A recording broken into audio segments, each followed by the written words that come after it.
Nous allons d'abord parler de Kidal. Kidal, ce qui s'est passé à mon avis est très important. En une vingtaine de présences au Mali, c'est la 42e fois que je me rendais dans la ville malienne de Kidal, située au nord-est. Et là, pour la première fois, le comité de suivi de l'accord de paix d'Alger s'est réuni. Il y avait du beau monde, il y avait des diplomates, vous avez les représentants des 5 pays membres du Conseil permanent du Conseil de sécurité des Nations Unies, c'est quand même important. Vous avez les pays limitrophes, les pays voisins du Mali, le Nigeria, vous avez le Tchad, c'est le représentant spécial de l'ONU au Mali.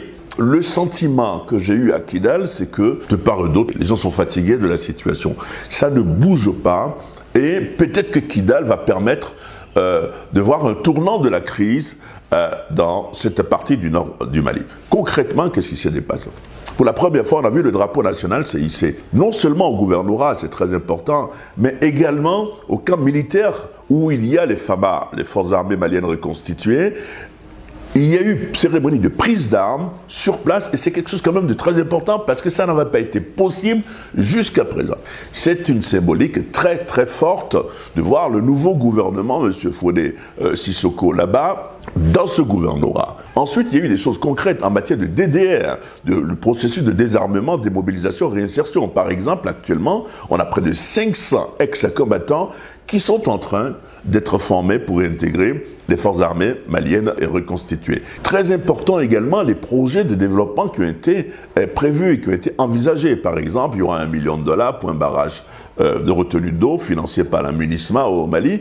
Et les partis se sont entendus, de mon point de vue, pour faire avancer les choses. C'est quelque chose de capital. Résumer la situation de Kidal a dit, il faut désarmer les gens. Pour discuter, ça ne servira à rien. Dans l'histoire de l'humanité, c'est vrai, moi j'aime bien les références, on n'est jamais arrivé à la réunification d'un pays par le dialogue. Il y a eu 2 célèbres cas, il y a une réunification assez célèbre par l'effondrement, c'est le mur de Berlin, vous vous souvenez, et puis ensuite vous avez, par la guerre, le cas du Vietnam par exemple. Je pense que la 3e voie, ce sera le nord du Mali, notamment la région de Kidal. C'est pas la gouvernance qu'on va régler cette situation. Ce problème, de mon point de vue. Chapeau à tous les acteurs, j'ai bien envie de dire. Chapeau au représentant spécial des Nations Unies, M. Saleh Mahamat Anadif, qui termine sa mission au Mali sur une très bonne note, le drapeau national. Mais également, j'ai oublié, il faut que je l'insiste, on va créer une police territoriale, mais républicaine, qui va être sous les couleurs du drapeau national. Vous avez vu, il y a un communiqué du secrétaire général des Nations Unies, M. Guterres. Généralement, il est avant communiqué pour dire « je suis content de ce qui s'est passé ». Ça ne va pas suffire, mais ce qui s'est passé à Kidal, de mon point de vue, méritait amplement de figurer dans ma semaine de politique. Vous avez des jeunes là-bas, en armes, qui sont plutôt heureux de pouvoir, par exemple, réintégrer un dispositif légal. Dans la ville est plongée toujours dans le noir, les services sociaux de base vont revenir. Je veux dire que ce n'est pas la fin de la crise à Kidal, mais c'est plutôt un excellent point. Deuxième point de cette semaine politique, M5, c'est-à-dire mouvement qui a participé à la chute du président Ibrahim Boubacar Keïta, et l'imam Mahmoud Dicko. Est-ce que ce sont les retrouvailles? Est-ce qu'on va vers des retrouvailles? Après la dernière sortie de l'imam Mahmoud Dicko, qui a critiqué le régime, qui a parlé de refondation, qui va être au centre de la prochaine campagne électorale, des prochaines réformes. Il est allé plus loin pour dire, attention, ce qui se passe aujourd'hui ne nous amènera pas forcément à des élections claires, crédibles. Il tape un coup sur la junte, il tape un coup sur les autres, comme s'il est au centre. Mais au même moment, d'après mes informations, l'imam Mahmoud Dicko a rencontré récemment un haut responsable du M5, le mouvement de contestation qui a participé à la chute d'Ibrahim Boubacar Keïta. Qu'est-ce qu'ils ont dit? Ils ont parlé de l'avenir du pays. Et l'imam Dicko a dit, il faut que nous nous mobilisons. Alors, est-ce qu'on va vers des retrouvailles entre le M5 et l'imam Mahmoud Dicko? Je pense qu'il y a une frange du M5 qui le souhaite.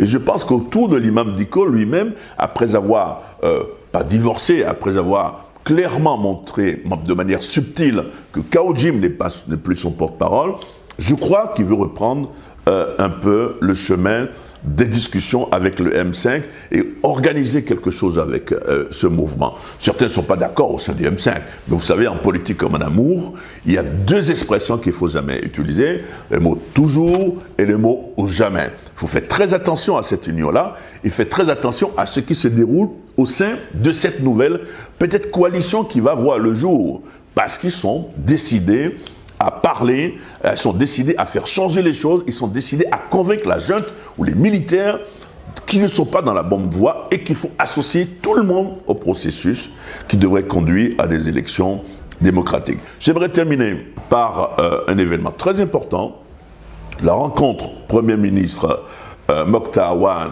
et la classe politique malienne cette semaine. Je considère désormais que toutes les autres rencontres qui ont eu lieu entre la classe politique et les responsables de l'administration étaient des tours de chauffe avant cette rencontre.